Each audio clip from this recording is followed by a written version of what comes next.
केंद्रीय मंत्रिमंडल के मेरे सहयोगी, your excellencies, ambassadors, distinguished CEOs, सम्मानित अतिथिगण, अन्य महानुभाव, देवी और सज्जनों, इंडिया एनर्जी वीक में देश और दुनिया भर से यहाँ यशोभूमि में जुटे सभी साथियों को नमस्कार। आप सभी सिर्फ एनर्जी वीक का हिस्सा भर नहीं है, आप भारत की एनर्जी एम्बिशंस का महत्वपूर्ण हिस्सा है। मैं आप सभी का अभिनंदन करता हूं। विदेश से जो मेहमान आए हैं, मैं उनका भारत में स्वागत करता हूं। साथियों, दुनिया का हर एक्सपर्ट आज कह रहा है कि 21वीं सेंचुरी भारत की सेंचुरी है। भारत अपनी ही नहीं, दुनिया की ग्रोथ को भी ड्राइव कर रहा है और इसमें हमारे एनर्जी सेक्टर की बहुत बड़ी भूमिका है। भारत की एनर्जी एम्बिशंस 5 पिलर्स पर खड़ी है। हमारे पास रिसोर्सेज हैं जिनको हम हार्नेस कर रहे हैं। दूसरा, हम अपने ब्रिलियंट माइंड्स को इनोवेट करने के लिए प्रोत्साहित कर रहे हैं। तीसरा, हमारे पास इकोनॉमिक स्ट्रेंथ है, पॉलिटिकल स्टेबिलिटी है। चौथा, भारत के पास स्ट्रेटेजिक ज्योग्राफी है जो एनर्जी ट्रेड को ज्यादा आकर्षक और आसान बनाती है।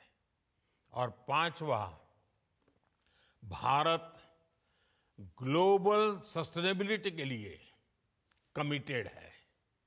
इससे भारत के एनर्जी सेक्टर में नई संभावनाएं तैयार हो रही हैं। साथियों, विकसित भारत के लिए अगले 2 दशक बहुत अहम है और इसमें आने वाले 5 साल में हम अनेक बड़े पड़ाव पार करने वाले हैं। हमारे बहुत सारे एनर्जी गोल्स 2030 की डेडलाइन के हिसाब से अलाइन किए गए हैं। साल 2030 तक हम 500 gigawatt renewable energy capacity add करना चाहते हैं। साल 2030 तक भारतीय रेलवे ने नेट जीरो कार्बन एमिशन का टारगेट रखा है। साल 2030 तक हम हर साल 5 million metric ton green hydrogen कर सके, ये हमारा लक्ष्य है। हमारे ये टारगेट्स काफी एम्बिशियस लग सकते हैं, लेकिन बीते 10 साल में जो भारत ने हासिल किया है, उससे ये विश्वास पैदा हुआ है कि ये टारगेट्स भी हम जरूर हासिल कर लेंगे। फ्रेंड्स, बीते 10 साल में भारत 10th लार्जेस्ट से 5th लार्जेस्ट इकोनॉमी बना है। बीते 10 वर्षों में हमने अपनी सोलर एनर्जी जनरेशन कैपेसिटी को 32 टाइम्स बढ़ाया है। आज भारत दुनिया का तीसरा सबसे बड़ा सोलर पावर जनरेटिंग नेशन है। हमारी non fossil fuel energy capacity 3 गुना बढ़ी है। भारत G20 देशों में पेरिस समझौते के लक्ष्यों को पूरा करने वाला पहला देश है। भारत कैसे अपने लक्ष्य समय से पहले प्राप्त कर रहा है, इसका एक और उदाहरण है इथेनॉल ब्लेंडिंग। आज भारत 19% इथेनॉल ब्लेंडिंग कर रहा है। इससे फॉरेन एक्सचेंज की सेविंग हुई है और सब्सटेंशियल फार्मर रेवेन्यू जनरेट हुआ है। साथ ही CO2 एमिशंस में सिग्निफिकेंट कट भी आया है। हम अक्टूबर 2025 से पहले ही 20% इथेनॉल मैंडेट अचीव करने की राह पर है। आज भारत की बायोफ्यूल्स इंडस्ट्री तेजी से ग्रो करने के लिए तैयार है। हमारे पास 500 मिलियन मैट्रिक टन्स का सस्टेनेबल फीडस्टॉक है। इंडिया की G20 प्रेसिडेंसी के दौरान ग्लोबल बायोफ्यूल्स अलायंस बना और लगातार एक्सपांड हो रहा है।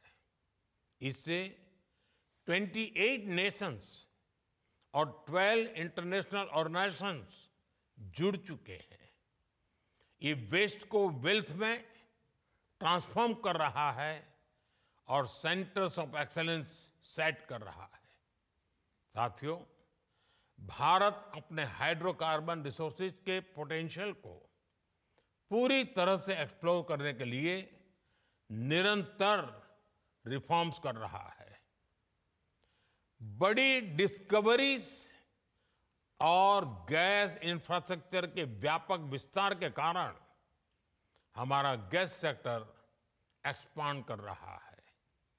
इससे हमारे एनर्जी मिक्स में नेचुरल गैस का शेयर बढ़ा है। भारत अभी 4th लार्जेस्ट रिफाइनिंग हब है और हम अपनी कैपेसिटी 20% तक बढ़ाने में जुटे हैं। साथियों, हमारी जो सेडिमेंट्री बेसिन्स है, इसमें कई सारे हाइड्रोकार्बन रिसोर्सेज मौजूद है। इनमें से कई का पता चल चुका है और कई ऐसे हैं जिन्हें खोजा जाना बाकी है, जिनका एक्सप्लोरेशन बाकी है। इंडिया का अपस्ट्रीम सेक्टर और आकर्षक हो, इसके लिए सरकार ने open acreage licence policy OALP बनाई है। एक्सक्लूसिव इकोनॉमिक जोन को खोलना हो या सिंगल विंडो क्लियरेंस सिस्टम बनाना हो, सरकार ने इस सेक्टर को हर तरह से मदद दी है। Oil fields regulation and development act में हुए बदलाव के बाद अब स्टेक होल्डर्स को पॉलिसी स्टेबिलिटी, एक्सटेंडेड लीजेस और इंप्रूव्ड फाइनेंशियल टर्म्स की सुविधा भी मिलेगी। सरकार के इन रिफॉर्म्स के कारण समुद्री क्षेत्र में ऑयल और गैस रिसोर्सेज की खोज करने, इनका प्रोडक्शन बढ़ाने और स्ट्रेटेजिक पेट्रोलियम रिजर्व्स को मेंटेन करने का काम आसान होगा। साथियों, भारत में कई डिस्कवरीज और बढ़ते पाइपलाइन इंफ्रास्ट्रक्चर के कारण नेचुरल गैस की सप्लाई बढ़ रही है और इसी कारण आने वाले समय में नेचुरल गैस का उपयोग भी बढ़ने वाला है। इन सारे क्षेत्रों में आपके लिए निवेश की बहुत सारी संभावनाएं बन रही हैं। साथियों, आज भारत का बहुत बड़ा फोकस मेक इन इंडिया पर है, लोकल सप्लाई चेन पर है। भारत में पीवी मॉड्यूल सहित अनेक प्रकार के हार्डवेयर की मैन्युफैक्चरिंग के लिए भी बहुत संभावनाएं हैं। हम लोकल मैन्युफैक्चरिंग को सपोर्ट कर रहे हैं। 10 साल में भारत की solar PV module manufacturing capacity का विस्तार हुआ है। ये क्षमता 2 गीगावाट से बढ़कर करीब 70 गीगावाट हो गई है। पीएलआई स्कीम की वजह से ये सेक्टर और आकर्षक हो गया है। इससे high efficiency solar PV modules की मैन्युफैक्चरिंग को बढ़ावा मिला है। साथियों, बैटरीज और स्टोरेज कैपेसिटी के सेक्टर में इनोवेशन और मैन्युफैक्चरिंग दोनों के लिए बहुत अवसर हैं। भारत बहुत तेज गति से इलेक्ट्रिक मोबिलिटी की तरफ बढ़ रहा है। इतने बड़े देश की डिमांड पूरा करने के लिए बैटरीज और स्टोरेज कैपेसिटी के क्षेत्र में हमें बहुत तेजी से काम करना है। इसलिए इस वर्ष के बजट में भी हमने ग्रीन एनर्जी को सपोर्ट करने की संबंधित अनेक घोषणाएं की है। सरकार ने ईवी और मोबाइल फोन बैटरी की मैन्युफैक्चरिंग से जुड़ी कई चीजों को बेसिक कस्टम ड्यूटी से बाहर किया है। Cobalt powder, lithium ion battery waste, lead, zinc ऐसे अनेक क्रिटिकल मिनरल्स से ड्यूटी हटा दी गई है। नेशनल क्रिटिकल मिनरल्स मिशन भी भारत में एक सशक्त सप्लाई चेन के निर्माण में बड़ी भूमिका निभाएगा।